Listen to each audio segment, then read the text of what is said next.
Dizem que São Paulo é uma cidade, entre aspas, cinza, toda de concreto. Como vocês veem a presença do verde, ou melhor, de uma paisagem específica aquí? Yo pienso que la única noción de paisaje no es una cosa estrictamente relacionada con la vegetación. Sin embargo, creo que, pues, y de hecho, uno sube en este edificio y se encuentra en un contexto de edificios muy altos y realmente es emocionante e impactante, y esa es parte de la naturaleza de Sao Paulo. Sin embargo, creo que en el futuro de las ciudades es indispensable trocar un poco la visión en términos ambientales, porque llega un punto en que la ciudad se va saturando y agotando y fácilmente o termina excluyendo la vida de las personas y haciendo ciudades muy fuertes. Creo que hay como dos preguntas. Una es coger como la dirección de seguir haciendo edificios y seguir pensando los edificios como los venimos pensando, o incorporar nuevas preguntas que logren transformar como la idea de los edificios a una época que está solicitando otro tipo de relaciones. Y en ese sentido, creo que es muy importante como la generación de arquitectos que viene, cómo van a modificar esas preguntas el futuro de las propuestas y las nuevas ciudades.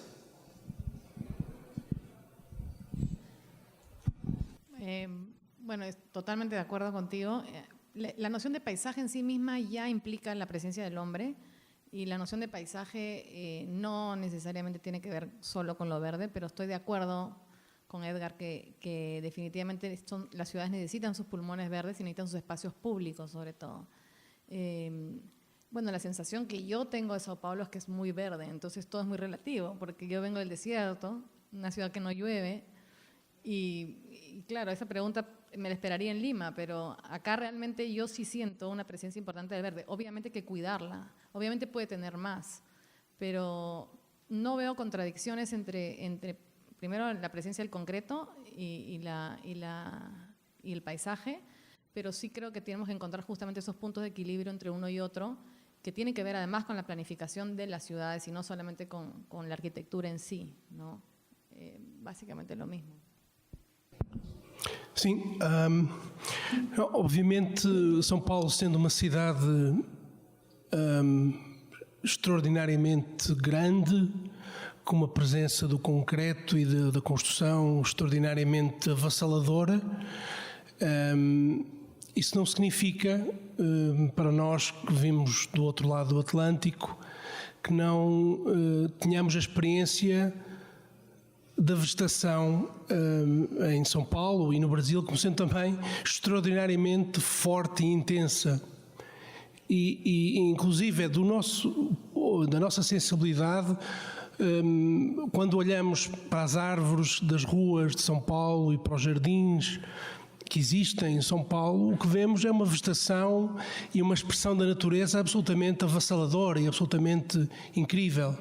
Evidentemente que, como diziam os meus colegas de painel, e muito bem, a Patrícia e o Edgar, é evidente que hoje tem que haver uma maior sensibilidade na preservação e no sentido e no cultivo e na importância que nós damos a essa expressão da natureza. Mas se alguma coisa o Brasil e também São Paulo, apesar do concreto, não tem falta, é de uma vitalidade incrível e de uma expressão absolutamente poética que a natureza tem aqui, e portanto há esperança, seguramente.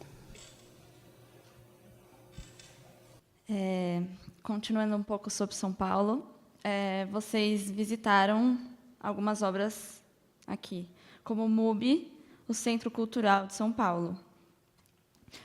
Que impressões vocês podem contar sobre essas obras? Bueno, en general la arquitectura de Sao Paulo, ¿no?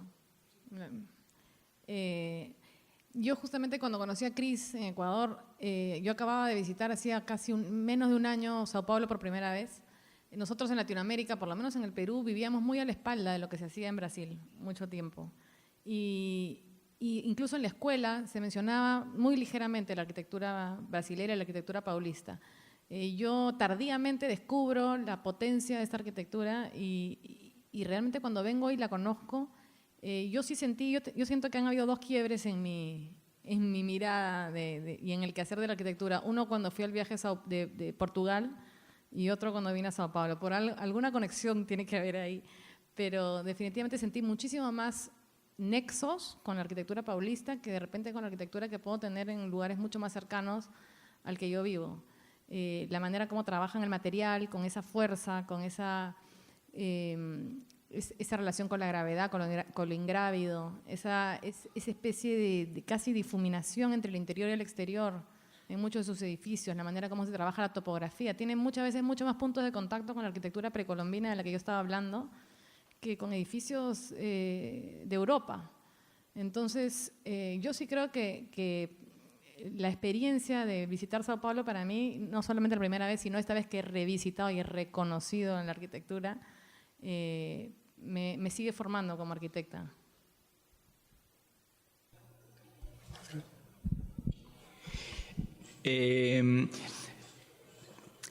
A mí me ha causado una impresión muy fuerte la arquitectura de Sao Paulo, pero es porque además de lo bella y lo tectónicamente contundente y que alberga la luz, en fin, pues todo lo que tiene la arquitectura, me parece que hay algo que la soporta muy fuerte y es que hay un discurso político de base como inclusivo, que realmente eso es muy difícil de ver en otras ciudades de América Latina. Pues básicamente esos edificios sin una noción ética política no existirían, serían completamente otra cosa.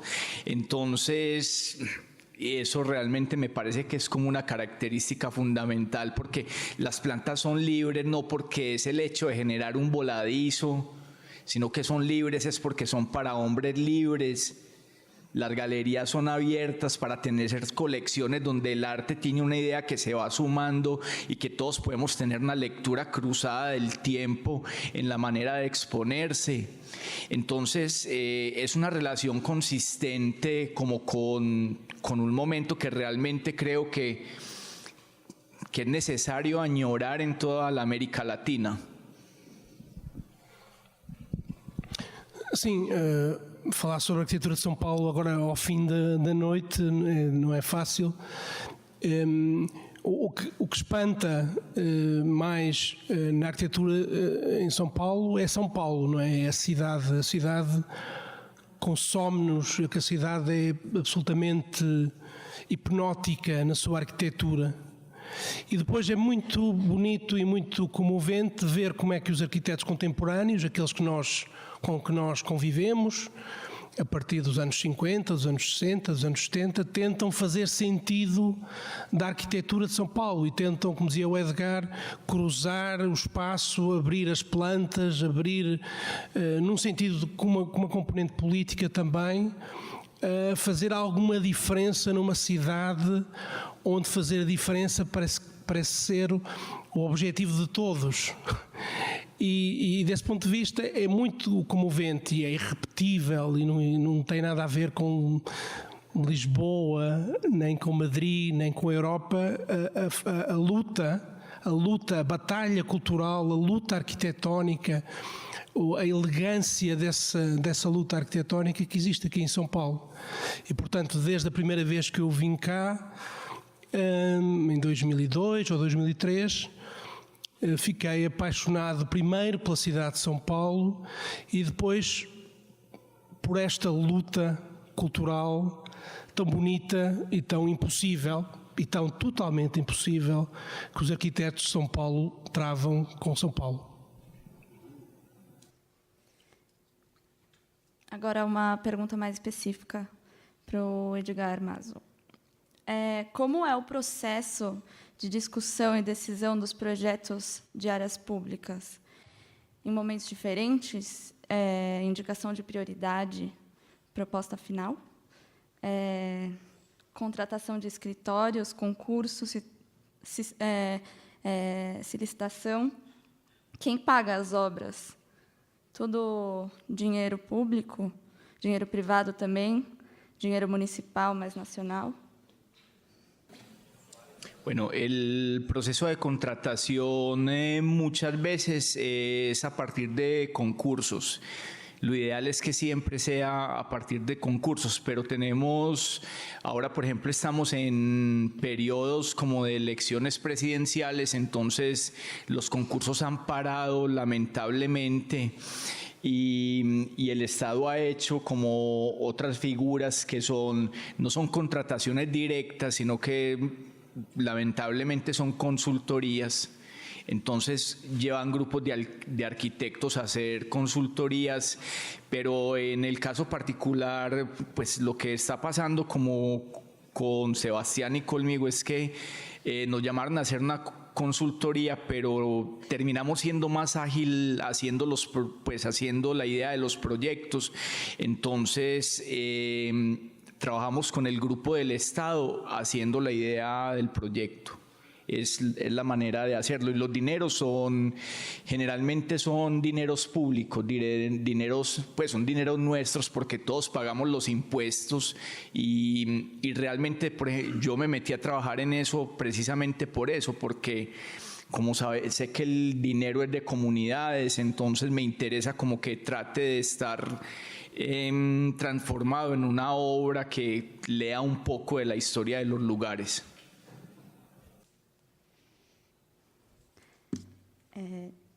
Se dia a gente diferenciou a arquitetura espanhola e a portuguesa nas cidades coloniais, como hoje podemos relacionar a produção moderna entre a América Latina e a Europa? Para todos.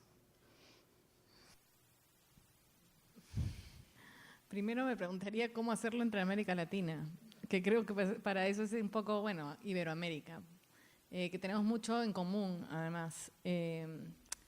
Yo creo que estos congresos justamente nos ponen en evidencia la cantidad de coincidencias, no necesariamente en la manera de hacer arquitectura, pero sí en los intereses, en las reflexiones, en la preocupación de la geografía del país donde estamos, que muchas veces es continua, como vemos, casi parecía la explicación de Edgar y la de Daniel y la mía, era una continuidad en el mismo plano.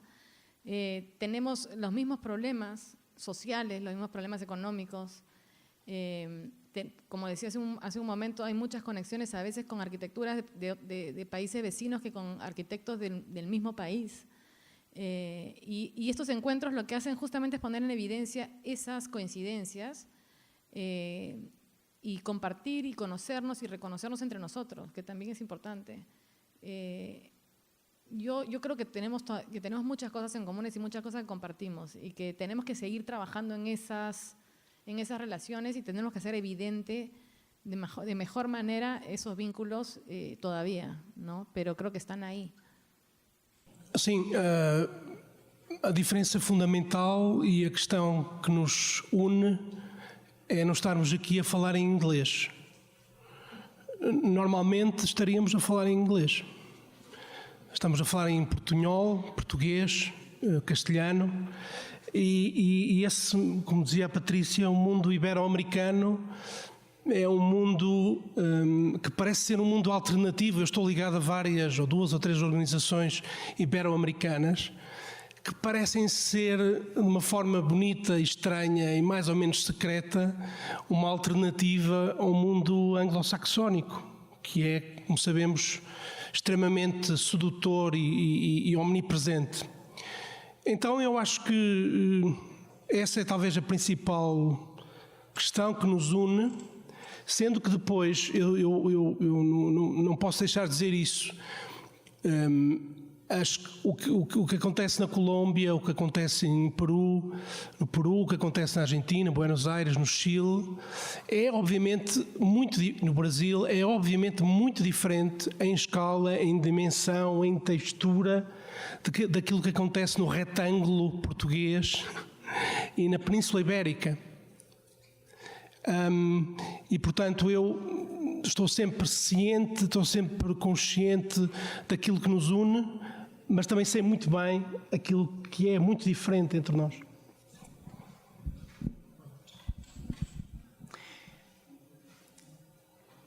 A mí me parece, pues en general yo disfruto mucho viendo como arquitecturas de todos los lugares, pero creo que hay una cosa como en común en lo que hemos venido como viendo, y es que yo pienso que como nuestros contextos posiblemente son como tan forzados o como tan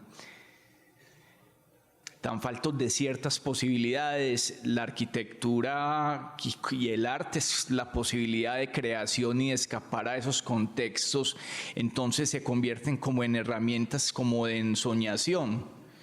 Y ahí es donde aparecen unas arquitecturas como pues, lo que veíamos ayer de Daniel, que es una cosa como de expresión, como desde el interior de las culturas muy genuinas, donde básicamente algunas veces no se trata ya ni de responder a programas, sino que básicamente el programa está como cogiéndose de ese pedazo de mundo que es la realidad. Entonces pienso que eso es como una cosa que y que también tenemos como la oportunidad, y creo que ahí nos ligamos un poco con Portugal, no sé si es por la condición económica o la geografía o la política, no sé por qué, pero es un asunto como de tener la posibilidad de, en cosas muy pequeñas, ver grandes mundos.